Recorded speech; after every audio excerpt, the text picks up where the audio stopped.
السلام علیکم ورحمت الله وبرکاته.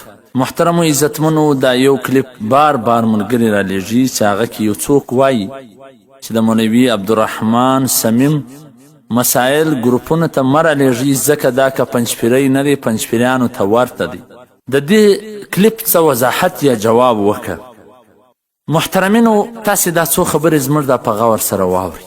اول خو دا ټوله خلک ما د الله د پاره معاف کړي چې هر څوک یې کوي. که چیرې دی دغه کار حق ګڼي کوي، الله جل جلاله دې دته د حق سترګې ورکړي. که چیرې د یو حسد، د یو بغض، د یو نفرت د وجې څه کوي، نو د الله جل جلاله څه ورته د هدایت دعاګانې کوي. الله دې ورته هدایت وکړي زموږ سره.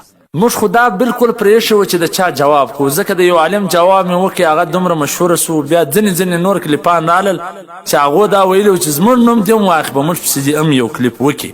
که دی نر دی زموږ جواب دې وکړي، زموږ نوم دې واخلي. نو زه په دې پوه شوم چې دا هسې ځان مشوره کېدل غواړي.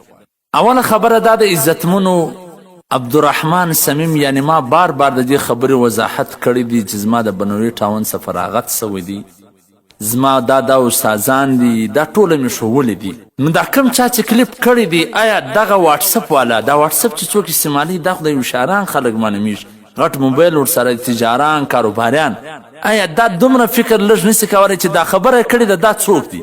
عبدالرحمن صمیم خو موږ پیژنو چې دا کړې ده دا څوک دی؟ آیا د دې په علمیت ته خبره؟ آیا د دې په عقیده او په نظریت ته خبره؟ آیا ته دا پیژنې چې دا د کومه طرفه سره راغلی دی، د کومه طرف سره دا خبرې کوي؟ د هغه استادان ته پیژنې، د هغه مدرسه ته پیژنې چې ادی زم فارغه سوی؟ هسې د پردې شاته دنیا ده. که یو عام سړی کلیپ وکړي بس ټول یې لیږي، دی چې دا یو غټ شیخ الحدیث کړی. دا خو زموږ د آخرت د خرابۍ دپاره به زه هم کافي چې هسې یو خبره واورې بس لیږې، نور هېڅ جواب نشته. دومره همت او جرأت خو دې دا خلک وکړي چې دوی دا ګروپونه خلاص کړي دي د اسلام په خاطر، د دین په خاطر، دوی خپل د دین په نیت باندې دا ګروپونه چلوي، دیني مسایل ورلیږي. آیا ته دومره نیکه دیني جذبه لرې؟ ته خو دا سړي ته ووایه چې دا کلیپ یې کړی دی چې محترمه کومه خبره، کومه مسله پنجپیریانو ته ورته ده، ته هغه مسله خو موږ ته هم راوښیه. کومه مسله زما دا غلطه ده، د حنافو په کتابونو کې نسته، د دیوبند په کتابونو کې نسته، خو ما ته راوښیه، زه به ستاسې د ټولو شکریا ادا کړم. بار بار وایم شکریا به مې ادا کړم، شکریا به مې ادا. زه په دې خوشحاله کېږم چې زما یو غلطه مسله زما څه بیان سوي، ما ته څوک راوښي، زه هغه علی الاعلان اخم.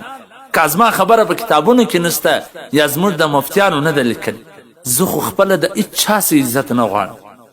زه نه د چا، زه د الله دپاره لګیا یم، الله به ماته عزت راکوي. که الله ماته عزت راکړی و، قسم دی که هېڅوک هم ما بې عزته کړي. که الله زه بې عزته کول غوښتم، خدا نخواسته الله دې نه کوي، هېڅوک ماته بیا عزت نشي راکولی. تعز من تشاء وتذل من تشاء. د عزت و زرت د الله په لاس کې دی. نو تاسې خپل آخرت مه خرابوئ.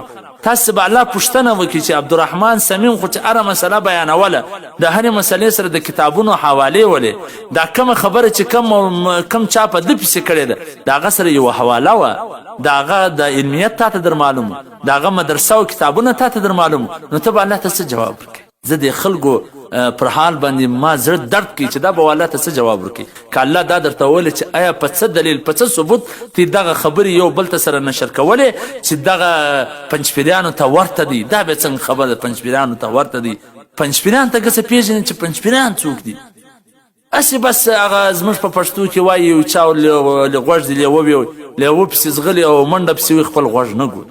نو اول خو الله ته دا خواست دعا کوم چې یا الله که په ما کې یو کمی سته، زما ته هدایت وکړي او یا الله د اصلاح توفیق راکړي. او که چیرې دغه علما د اخلاص د وجې زما مخالفت کوي، یا الله ته و دې ته ثواب ورکړي، ځکه دی نه دی پوه، د ده ذهن دا دی چې زه پر حق یم، نفرت، حسد، بغض، کینه نه راسره لري، د دین په خاطر دی زما مخالفت کوي، الله دې ثواب پر ورکړي. او که چیرې دی د ضد، د حسد، د بغض د وجې سره دا عمل کوي، دا کردار کوي، د الله څخه ورته د هدایت دعاګانې غواړم.